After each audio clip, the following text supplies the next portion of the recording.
Remember last year when the Biden administration promised to crack down on rogue gun dealers?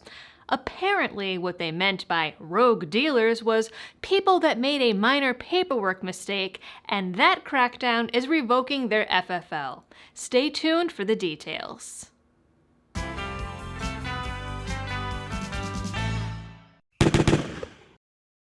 Last June, the Biden-Harris administration announced a new policy of what they call zero tolerance for rogue gun dealers that willfully violate the law.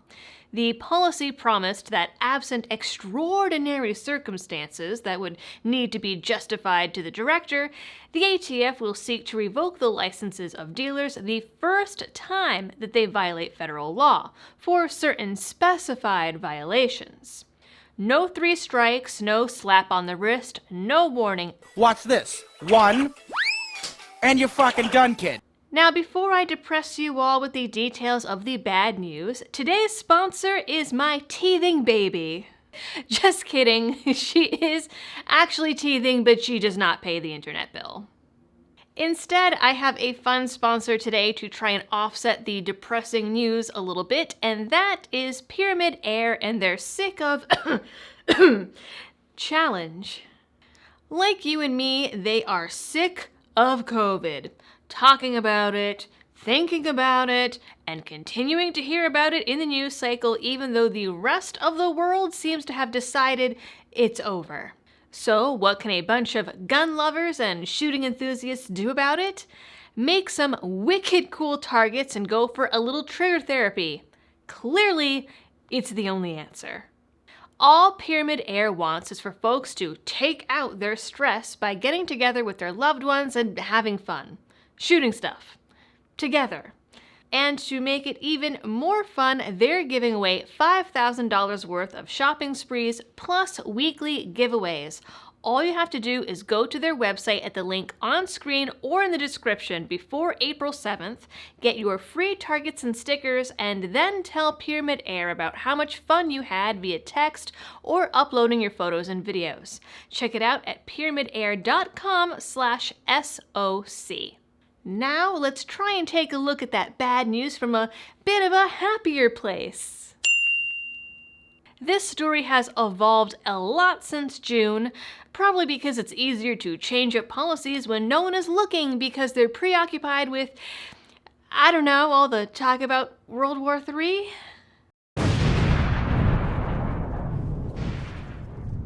Last June, Biden blamed rogue dealers for the surge in violent crime that we saw in Democrat-run cities throughout the perfect storm of COVID lockdowns and BLM's peaceful kumbaya friendship fires. The real bad place was the friends we made along the way. So the new policy and the updates to what gets your FFL revoked are supposed to be part of his way of combating violent crime. Biden is calling it a whole government approach and claims that cracking down on licensed dealers is a proven method. The White House claims that it is a plan using historic funding levels to, ironically, put more cops on the street in defund the police cities and strengthen and maximize the already bloated ATF. Because, according to Biden, the ATF's resources are limited and they are woefully underfunded. This is a huge departure from traditional decisions around when it's actually appropriate to revoke a license. And despite that departure, there was no public comment period on the new policy. It didn't even get added to the Federal Register. It just sort of appeared on the White House website one day. According to the White House, the original policy change would revoke the licenses of dealers the first time that they violate federal law by willfully, 1, transferring a firearm to a prohibited person, 2, failing to run a required background check, 3, falsifying records such as firearm transaction forms, 4, failing to respond to an ATF tracking request, or 5, refusing to permit ATF to conduct an inspection in violation of the law. In addition, the ATF will notify every firearms dealer whose license is revoked about how to lawfully transfer any remaining inventory, as well as the potential criminal consequences of continuing to engage in the business of buying and selling guns without a license. Of course, they say, Trump didn't do this, and so the passive-aggressive suggestion is that all the violence of 2020 was his fault.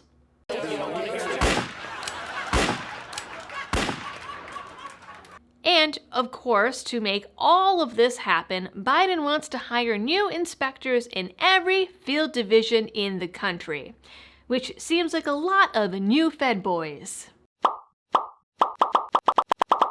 Another interesting tidbit tucked away that is very important is that the new policy instructs those inspectors to consider how often FFLs have guns show up later on in crime scenes.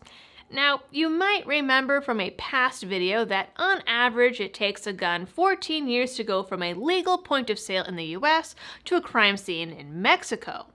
Now, according to the ATF, the average time to crime for a US gun to be found at a US crime scene is 10 years.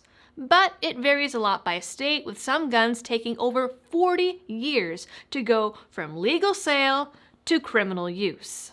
Some take much, much shorter, but even then, the most common crime is simply owning a gun while committing some other offense. Actual weapons offenses are the least likely to show up in ATF data. And, of course, the guns used in violent crime aren't typically in the hands of the original buyers. So imagine being an FFL in a higher crime area that happens to have a few guns that you sold 10 years prior get traced back to your doorstep, and because of it you jump to the top of the ATF's shit list and get your license revoked. Sounds like a party! So back to this White House list. As much as I wish the ATF would just GTFO, things like not conducting background checks or ignoring the results of those background checks at least make sense. Not in a God-given right to self-defense sort of way, but at least in a, well, it is federal law kind of way. But things get worse, as they always do these days. The Biden administration just added another 4 criteria as to what would make someone a rogue dealer, and the new criteria all happen to be minor paperwork errors. I would argue that the minor paperwork mistakes that have just been added to the list of license-revoking offenses are hardly a willful violation of federal law or make any contribution to violent crime. But Biden's ATF doesn't seem to think so, which really isn't all that much of a surprise, as the ATF and Biden seems to look for any excuse to violate the shit out of you. She's right, you know. These new criteria weren't even officially announced anywhere. They were just sort of quietly added to the ATF's quick reference and best practices guide. The guide now lists failure to account for firearms, failure to document a gun buyer's eligibility, failure to maintain records needed to comply with an ATF tracing request, and failure to report multiple handgun sales, all as new offenses that will get your license revoked automatically. Some of these could certainly be serious, don't get me wrong, but it's important to remember that according to the Alphabet Boys, 2 firearms in a 5-day period need to be reported as a clear indication of gun trafficking. And falsifying records is a broad category that includes virtually any mistake on a Form 4473. Failure to respond to the ATF's every beck and call could simply be missing an attempted contact. Failure to maintain records to the ATF standards could be as simple as missing any of the 16 multi-level requirements for digital records alone. AKA just a bunch of excuses to limit the number of FFLs. If you look at the ways that the government is overly broad with other policies, thinking they'd abuse this one in the same way is hardly a stretch.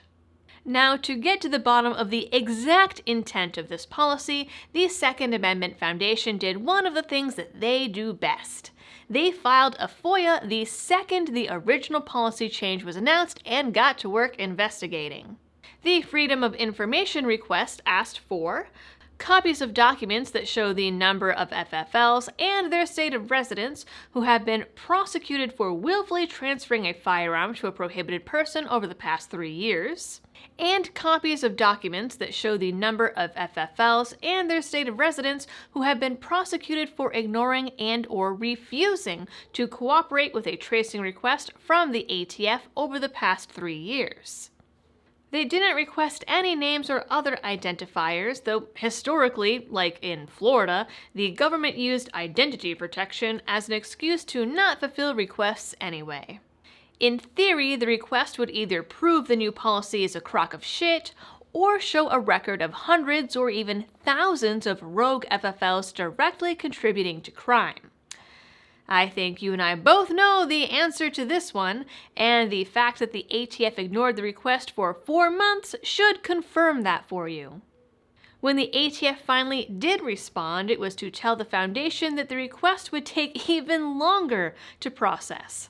The letter said that requests are divided into one of 3 categories and then were fulfilled on a first-come, first-served basis. This particular request was deemed complex. The ATF did provide the names of a couple liaisons, but of course those liaisons didn't return any messages for another 4 months. That return phone call that finally came was simply to point out that everyone was playing phone tag and to admit that the ATF had no idea how to handle the request. She promised to call back with more info, and spoiler alert, that never happened. A second FOIA has now been filed, this time asking for all the emails and communications around the original request, which will probably mysteriously get lost in a trash can somewhere. Yeah, that list is not happening. Meanwhile, the NRA is currently reaching out and asking folks to contact them if they believe they've been unfairly targeted. Given the NRA's track record as of late, I'm not really sure what they're planning to do with that information, but nevertheless, I'll put the contact email on screen and down in the description. That's it for today's video. Please remember to do all the fun algorithm things. Check out today's sponsor and the support options down in the description if you're feeling especially spicy. As always, thanks for watching, stay safe, and happy shooting.